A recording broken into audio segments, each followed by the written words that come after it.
سلام تماشابینان گرامی، خلاصه خبرهای مهم 23 ینور تاجیکستان را از پایگاه خبری بامداد برایتان پیشکش میکنیم. شروع میکنیم از یک نگاه کوتاه به سرخط خبر مهم روز در این برنامه. بازداشت رئیس نویه رشت و رهبر دستگاهش برای پوره. از زانو پایانش نبود مرگ باز یک محبوس تاجیک در جنگ اوکراین. یک ساکن کوشانیان رقص و موسیقی را در توی پسرش اجازت نداده است. مرگ فاجعه‌ای سه کودک خردسال هنگام یخماره بازی در مومن آباد. هلاکت 4 نفر در یک صدمه پرقربانی در ناحیه حمدانی. کمیته زنان ویدیوی دیکتاتورای خوشدامن را شرح داد. حالا مناسبت عروس خوشدامن خوب است. صورتش بین چقدر میخندد. در گذشت کارمند تلویزیون سفینه آذرجان رحمدلوه. یک شوهر بجال در ناحیه غفوروف همسرش را زنده به زنده آتش زده است. دزدی زمانوی قسم 2. بازداشت باز یک دختر تاجیک برای دزدی با اصول نو. و اکنون تفصیلات خبرها.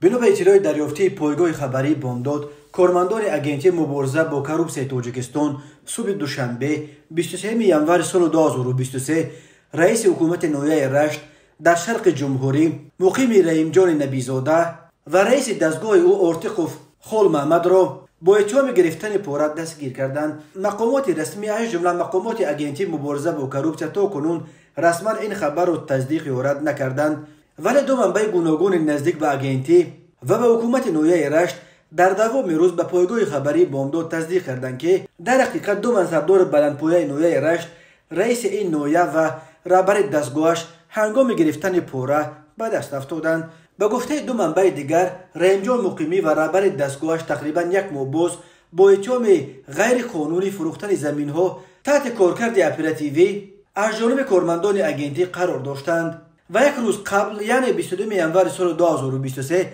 رهبران اگنتی شخصا از پرزیدنت امامعلی رحمان برای گذراندن عملیات بازداشت رئیس ناحیه رشت اجازت گرفتند. سعدالله خدایارov بلاگر زاده رشت نیز در فیسبوک خبر بازداشت رئیس این ناحیه را همراه رهبر دستگاهش تصدیق کرد. او نوشت که مقیم و ارتقوف به گرفتن $10,000 به صفت پوره ایبدار می شوند. افراد آگاه میگویند عجب نیست اگر پرونده ضد مقیمی انتقام کلانی همچنان پرنفوذ لایق‌زاده ها باشد. مقیمی سال 2000 با مکافات دولتی اردن دوستی سرفراز گردانیده شده است. عائله‌دار، صاحب 5 فرزند می باشد. روز 19 ینور سال 2023 در زادگاهش جماعت 5 ناحیه جیهون شمس‌الدین قادری 47 ساله را دفن کردند. به قول نزدیکانش او 2 سال پیش در روسیه با جرم قاچاق مواد مخدر 14 سال زندانی شده بود، اما در جنگ اوکراین کشته شد. رحم‌الدین قادروف برادر شمس‌الدین قادروف روز 23 ینور به رادیو آزادی گفت او در شهر ولگراد روسیه ادای جزا میکرد و ماه سال 2022 به جنگ اوکراین برده شده است. رحم‌الدین قادروف گفت نمیدونند که این کار مجبوری صورت گرفته است یا اختیاری، اما برادرش امید داشت که او زود آزاد می شود. اول به پسرش گفته است که به جنگ می رود. ما خبردار شدیم، خواهش کردیم که نرود، گوش نکرد. گفت 6 ماه می جنگد و اگر زنده ماند آزاد خواهد شد. کشته شد. نقل کرده است رحم‌الدین قادروف. به قول برادرش شمس‌الدین قادروف روز 20 نوامبر سال 2022 هلاک شده. جسدش را تنها بعد 2 ماه از روسیه به تاجیکستان فرستادند. در سندها سبب رسمی مرگش را ضربه به پای نامیدند. تن برادرم درست بود اما از زانو پایان پایهایش نبودند. نقل کرده است رحم‌الدین قادروف. بنا به خبرها به جلب محبوسان برای اشتراک در جنگ روسیه evgeniy پریگوژن، یک صاحبکار نزدیک به پرزیدنت روسیه ولادیمیر پوتین و مؤسس شرکت خصوصی حربی واگنر مشغول است. پریگوژن که او را آشپز پوتین هم نام میبرند، محبس به محبس گشته به محبوسان وعده میدهد که در پی یک مدت جنگیدن از طرف روسیه به ضد اوکراین میتوانند به عفو و آزادی از ادامه ادای حکمشان نائل شوند. چند پیش او اعلام کرد که علیه 30 نفر از محبوسانی که در جنگ اوکراین اشتراک کرده و کارنمای نشان دادند عفو و آزاد شدند. در زندانهای روسیه بنا به آمار سال 2020 بیش از 7000 شهروند تاجیکستان ادای حکم می‌کردند. در مطبوعات درباره به صف نیروهای واگنر جلب شدن 10 محبوس تاجیکستانی از زندانهای روسیه نیز خبرها نشر می‌شوند. در 3 ماه اخیر درباره کشته شدن دست کم 6 محبوس تاجیکستانی در جنگ اوکراین خبرها به دست رسیدند. روز 21 ینور سال 2023 در اینترنت ویدیوی نشر شد که یک ساکن ناحیه کوشانیان ولایت ختلان مانع با رقص و موسیقی گذراندن توی دامادی پسرش می شود. در ثبت دیده می شود که داماد شیم و کاستیوم در تن و عروس فتای عروسی در بر زیر رقص و موسیقی وارد حوله می شوند. ولی در این دم یک مرد ریشدار که در تن جامعه تاجیکی دارد طلب می کند که رقص و موسیقی را بس کنند و دیگر در اینجا چنین مسخره بازی نکنند. از بحث این مرد با داماد برمی آید که او پدر داماد است. در نتیجه فشار این مرد رقص و موسیقی قطع می شود و میمانان نیز پراکنده می گردند. ولی او همچنان اظهار ناراضگی می کند که با وجود از پیش طلب و شرط گذاشتن وی که به این کار را ندهند، بازم پسرش سخن پدر را شکسته نوازندگان را به توی دعوت کرده است. برخی در زیر این ویدیو نوشتند که این منکنی رقص و موسیقی در توی خرسندی بوی طالبان می کند. گروه دیگر برینند که این مرد همچون یک نفر مذهبی نمیخواست که توی پسرش با رقص و موسیقی گذرد و زن و مرد در توی یک جا باشند. بنا به اطلاع دریافتی مردی که رقص و موسیقی را در توی پسرش اجازت نداد دامولا عبدالحنان نام داشته در دهه کمینترن ناحیه کوشانیان زندگی میکند. به گفته منابع پایگاه خبری بامداد پسر دامولا عبدالحنان وعده داده بود است که توی را طبق فرموده پدرش دایر میکند، ولی وقتی که او از خانه برآمده کجای میرود اینها به رقص و موسیقی سر میکنند. این را دیده کسی به دامولا خبر میرساند و او از نیم راه به خانه برگشته توی را ویران میکند. بنا به اطلاع رسما تصدیق نشده بعد این قضیه دامولا عبدالحنان از جانب مقامات مورد پرسجو قرار گرفته است. حتی یک عکس او نیز در اینترنت نشر شد که در آن دامولا عبدالحنان در کدام یک اداره دولتی در پس میز ثبت شده است، ولی تا کنون در این باره یگان تصدیق یا اطلاع رسمی در دست نیست و روشن نیست که او را در حقیقت بازداشت کردند و یا تنها پرسجو شده است. کمیته حالتهای فوق‌العاده تاجیکستان روز 22 ینور سال 2023 از مرگ یک باره 3 کودک هنگام یخمال بازی در دهه کوهستان در جنوب جمهوری خبر داد. این فاجعه شام شنبه 22 ینور در دهه غربدر ناحیه مومن‌آباد روی داده است. بنا به گزارش کمیته حالتهای فوق‌العاده شام 21 ینور تقریبا ساعت 17:30 3 کودک خردسال که دویش 5 ساله و یکی دیگر همگی 4 سال داشت در حوض دهه غربدر جماعت دیهات بلخوبی ناحیه مومن‌آباد که این حوض بر اثر سردی‌های روزهای اخیر یخ بسته بود یخمال بازی می‌کردند. از قضا خبط یخ شکسته و این 3 کودک در آب سرد غرق شدند. ساکنان کلانسال دیه برای نجات آنها شتافتند ولی متاسفانه الکی دیر شده بود. ساکنان این 3 کودک را وقتی از آب برآوردند که آنها الکی جان داده بودند. هنوز معلوم نیست که این کودکان خردسال چگونه بدون نظارت کلانسالان و باز در وقت شامگاه در بالای یخی خطرناک حوض دیه یخمالک می‌کردند. کمیته حالتهای فوق‌العاده به والدان و پیوندان این 3 طفل غور مرگ اظهار همدردی کرده همزمان بار دیگر از پدران و مادران دعوت کردند که کودکان خود را به نظارت نگذارند و آنها را حتما از خطرهای احتمالی از جمله در روی آب‌های یخبسته آگاه کنند. در روزهای آخر که تاجیکستان و منطقه به سردی‌های بی سابقه روبرویند الکی 4 نابالغ در تاجیکستان بر اثر شکستن قبط یخ در آب سرد غرق شده جان دادند. کمیته کار با زنان و عائله حکومت تاجیکستان در فیسبوک خبر داد که در پی نشر ویدیوی بدرفتاری یک خوشدامن با کلینش کارمندان شعبه زنان شهرداری اصفره روز 19 ینور سال 2023 به جماعت چورکو سفربر شده در جای حادثه با کلین و خوشدامن و اهل عائله صحبت نموده سبب چنین مناسبت ننگین خوشدامن را معین نمودند. همچنین با شرایط زندگی این عائله از نزدیک شناس گردیده با هر یک اعضای این عائله خصوصا با خوشدامن و شوهر و عروس خانواده صحبت‌های انفرادی و فهماندهی گذرانده شد. گفته می شود در اطلاع کمیته نگاره یونس و مؤلف اصابات تاکید کرده است که نوار مذکور سال گذشته ثبت گردیده بوده است. عروس خانواده کودکدار شده.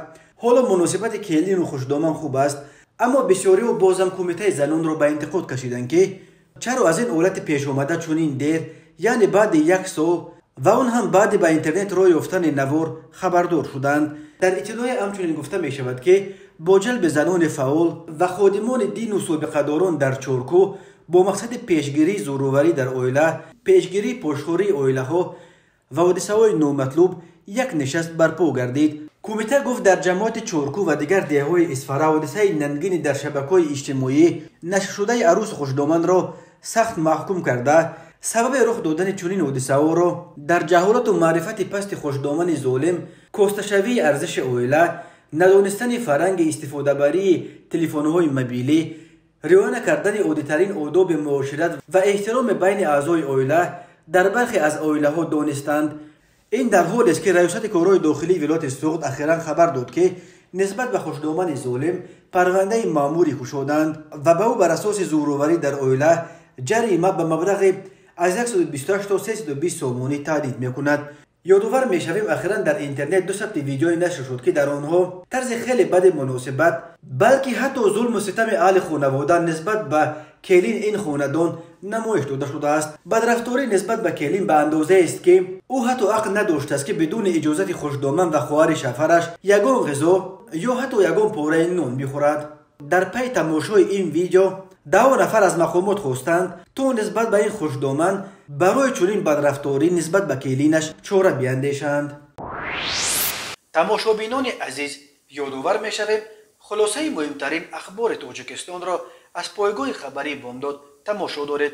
برنامه را ادامه میدهیم.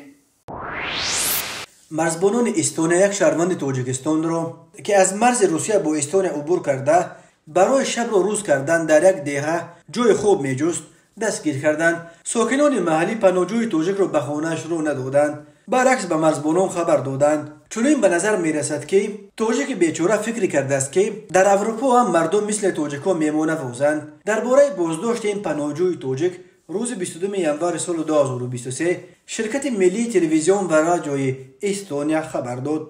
بنا به گزارش بخش روسی این رسانه شام چهارشنبه 18 ژانویه سال 2023 یک نفر ناشناس که سواره ولسپید بود از یک ساکن جماعت سیتوما که در مرز استونیا با روسیه جایگیر شده است برای شبش را روز کردن جای خواب پرسیده است. از بس که صاحب خانه این آدم را نمیشناخت خواهش او را رد کرده و درباره در دههشان پیدا شدن یک آدم مشکوک به مرزبانان خبر داده است. مرزبانان استونیا به تعقیب این ولسپیدران پرداخته او را در حالت حرکت در شورای وریاسکا اولیتینا دستگیر کردند. در جریان تفتیش حجت‌های او معلوم شد که این ولسپیدران شهروند تاجیکستان بوده غیر قانونی مرز استونیا را عبور کرده است. او را به قسم مرزبانی برده به تحقیق قضیه‌اش شروع کردند. معلوم نیست که او به کدام دلیل مرز روسیه با استونیا را عبور کرده به قلمرو اتحاد اروپا آمده است. آذرجان رامدیلووا کارمند جوان بخش بایگانی تلویزیون سفینه و خواهر ژورنالیست شناخته محرر شبکه رادیویی صدای دوشنبه نزارموی محمود روز 23 ژانویه سال 2023 بعد بیماری طولانی از عالم چشم پوشید. در این باره در فیسبوک همکارش در تلویزیون سفینه عمر پولاد و ژورنالیست دلیر سفروف خبر دادند. چه گفتنم را نمیدانم، جایت جنت باشد. همدردی خود و تمام کارمندان تلویزیون سفینه را میرسانیم، نوشته است عمر پولاد. دلیر سفروف خبر داده است که مراسم نماز جنازه آذرجان جوانمرگ روز 24 ژانویه سال 2023 در جماعت بلخابی نویه مومن‌آباد برگزار می شود. عمر پولاد نوشته است که نماز جنازه روز 24 ژانویه در دهه مومیرک دایر می شود. هرچند درباره علت مرگ آذرجان رامدیلووا چیزی ننوشتند، او چند ماه باز از بیماری سنگین اذیت می کشید و روز 8 آگوست سال 2022 در زودروزش قریبه و در صفحه او در فیسبوک برایش اساسا شفای کامل از این بیماری و سلامتی آرزو کرده بودند. خود آذرجان هم طوری از مواد نشر شده در صفحهش در فیسبوک برمی‌آید ماهای آخر اساسا در فکر سلامتیش بود و بیشتر مطلب‌های مربوط به تبابت بیماری‌ها را در صفحهش می‌گذاشت. خواهر کلانی آذرجان رامدیلووا نزارموی محمود از ژورنالیستان سابقه‌دار تاجیک است که سالهای طولانی در شبکه صدای دوشنبه کار کرده و سزاوار عنوان اعلاچی تلویزیون و رادیو شده است. نزارموی محمود از جمله مؤلف برنامه‌های تحلیلی تاجیکستان و جلوی هنر است که در میان شنوندگان رادیو هواداران زیاد دارد. یک ساکن 25 ساله نویه باباجان غفوروف که قبلا هم برای اوباشی محکوم شده بود بعد همگی 4 ماه زندگی با همسر 23 سالش مناقشه کرده از سر خشم و غضب به سر و روی و گردن زوجه جوانش سوزشواری دیزلی ریخته او را آتش زده است. مرکز مطبوعات وزارت کارهای داخلی تاجیکستان روز 21 ژانویه سال 2023 خبر داد که این حادثه روز 9 ژانویه رخ داده است. بنا به اطلاع این نهاد نسبت به جوان 25 ساله ساکن نوحه باباجان غفوروف که پیش با ماده 237 کودکس جنایتی جمهوری تاجیکستان صادر شده است، بر اساس قسم یکم ماده 102 پرونده جنایتی آغاز کردند. وزارت کارهای داخلی گفت این جوان 25 سپتامبر سال 2022 در اساس عقد نکاح مسلمانی با جوان 23 ساله ساکن امین نوحه اویله برپا نموده 9 ژانویه سال 2023 بنا به در حالت مستی قرار داشتند. بینشان جنجال به میان آمده است که در نتیجه او سوزشواری دیزلی را به سر و گردن همسرش ریخته او را آتش زده است. در نتیجه جبر دیده جراحت وزن جسمانی برداشته در بیمارخانه بستری گردیده است. تفصیلات دیگر این حادثه دهشتبار دسترس نیست. وزارت کارهای داخلی گفت که اوید به این حادثه تفتیشات ادامه دارد. بر اساس قسم یکم ماده 110 کودکس جنایتی جمهوری تاجیکستان به این شوهر بدجرم همچون جزا برای قصداً به سلامتی رسانیدن ضرر وزنین که برای حیات انسان خطرناک می باشد همچون جزا از 5 تا 8 سال زندان تهدید می کند. وقتهای آخر از تاجیکستان درباره عذاب و عقوبت بیرحمانه و تا کشتن همسران از سوی شوهران آنها خبرهای زیاد به دست می رسند. جامعه شناسان افزایش چنین جنایت‌های سنگین را به افت ارزش‌های اخلاقی در جامعه ربط می‌دهند. روحانیان از ارزش‌های مذهبی دور شدن مردم را سبب چنین تمایل می‌نامند. کمیته حالت‌های فوق‌العاده تاجیکستان خبر داد که روز 22 ژانویه سال 2023 در یک صدمه پرقربانی در راه ماشینگرد بین جماعت دیوت گلستان و مرکز نوحه میر سعید علی حمدانی ولایت ختلان 4 نفر به هلاکت رسیده 2 کس دیگر زخمی شدند. بنا به اطلاع این نهاد یک ماشین تمغه خوندای که از جانب یک ساکن 26 ساله شهرک مسکو مرکز نوحه حمدانی اداره میشد هنگام حرکت از سبب ازوده اداره ماشین نبرآمدن راننده به درخت کنار را برخورده است. بر اثر این حادثه راننده و 3 مسافر این ماشین در جای حادثه به هلاکت رسیدند. 2 مسافر دیگر با جراحت‌های گوناگون به بیمارخانه انتقال داده شدند. در این رابطه کمیته حالت‌های فوق‌العاده بار دیگر از رانندگان خواسته است که هنگام حرکت قاعده‌های بی‌خطری را رعایت کرده از بالا بردن سرعت حرکت خودداری نمایند و جان خود و همسفران خود را احتیاط کنند. مرکز مطبوعات وزارت کارهای داخلی تاجیکستان روز 23 ژانویه سال 2023 از آشکار شدن باز یک حالت دزدی از جانب یک دختر جوان با استفاده از تکنولوژی‌های معاصر خبر داد. بنا به اطلاع این نهاد در نتیجه چاره‌بینی‌های اپراتیوی جستجویی از جانب کارمندان میلیسیا جوانزن 19 ساله ساکن شهر دوشنبه همچون گمانبر در صادر نمودن جنایت دزدی دستگیر کرده شد. نامبرده 8 اکتبر سال 2022 هنگام در داخل مغازه بلال واقع در کوچه عینی قرار داشتنش با راه پنهانی به همیان الکترونیک دوشنبه سیتی مرد 55 ساله ساکن پایتخت وارد گردیده از صورت حساب نامبرده 3268 سامانی را به صورت حساب امیال الکترونی خودش انتقال داده است. گفته می شود در خبر نسبت به این دختر جوان پرونده جنایتی بر اساس قسم 2 ماده 244 کودکس جنایتی جمهوری تاجیکستان آغاز کرده شده تفتیشات ادامه دارد. به او بر اساس این بند قانون همچون جزا از 2 تا 5 سال زندان تهدید می کند. هفته گذشته روز 20 ژانویه مرکز مطبوعات ریاست وزارت کارهای داخلی دوشنبه بار اول از آشکار شدن شکل نوی دزدی و بازداشت یک دختر جوان 18 ساله برای تصرف مبلغ‌ها از امیال الکترونیک شهروندان خبر داده بود. تماشابینان عزیز و گرامی، این بود مرور به خلاصه چند خبر مهم امروز تاجیکستان. خبر و گزارش‌های بیشتر از تاجیکستان و درباره تاجیکستان و اطراف آن را در سامانه پایگاه خبری بامداد در این نشانه پیگیری نمایید: www.bomdad.com. خوش باشید.